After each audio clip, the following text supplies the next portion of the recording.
Lagi ramai nih, Kabid Propam Polda Kalimantan Utara, Kombes Teguh Triwantoro dicopot gara-gara bongkar kasus BBM ilegal. Terus dibalikin lagi setelah ramai. Jadi Kombes Teguh ini Kabid Propam di Polda Kaltara yang tugasnya menindak secara internal jika ada polisi nakal. Tapi pas 10 April 2023 kemarin, dia tiba-tiba dicopot dari jabatannya. Penjelasan Polda Kaltara, Kombes Teguh dicopot karena nggak patuh sama perintah atasan. Katanya ada 2 kasus yang bikin Kombes Teguh dicopot. Pertama, kasus illegal logging yang katanya nggak ditindaklanjuti sama Kombes Teguh, sampai akhirnya berujung pada aksi demo warga di depan Polda Tarakan. Kedua, kasus BBM ilegal. Kombes Teguh diminta mengusut barang bukti BBM yang hilang sampai bertonton dan diduga melibatkan oknum polisi. Saat dimintai keterangan kenapa kasus-kasusnya mandek, Kombes Teguh hanya jawab siap salah aja nih, tapi nggak ditindaklanjuti. Atas pencopotan jabatan dirinya, Kombes Teguh nggak kasih komentar nih, tapi beredar di media sosial rekaman suara Kombes Teguh pas lagi berbicara di depan Kapolda Kaltara Irjen Daniel pas 12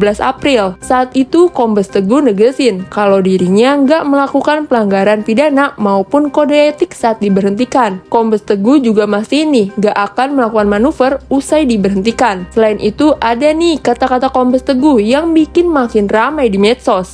Siap, sekali lagi saya tetap jadi singa dan macan yang hidup di lingkungan kambing yang mungkin makan rumput, tapi saya tidak akan makan rumput.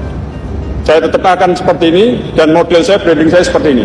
Narasi di medsos menjadi liar. Ada yang bilang Kombes Teguh diberhentikan karena berusaha membongkar permainan oknum. Kalau IPW bilang di kasus BBM ilegal ada dugaan suap sebesar 1,7 miliar rupiah yang melibatkan Kapolda dan pemerasan oleh Kapolres dan Kasat Reskrim Tarakan ke pengusaha. Ada juga yang bilang berkaitan dengan dugaan tindak pidana yang dilakukan Bribka Hasbudi yang lagi terjerat kasus tambang ilegal, Balpres, dan TPPU. Untuk meredam narasi liar ini, Polda Kaltara bersama Kompolnas RI akhirnya jelasin nih kalau Kombes Teguh bukan dicopot, melainkan diberhentikan sementara, di mana posisinya bisa diaktifkan kembali. Menko Polhukam Mahfud MD bilang sudah mengirimkan tim Kompolnas untuk melakukan negosiasi terkait jabatan Kombes Teguh. Hasilnya, Polda Kaltara mengembalikan jabatan Kombes Teguh sebagai Kabid Propam Polda Kaltara pas 27 April kemarin.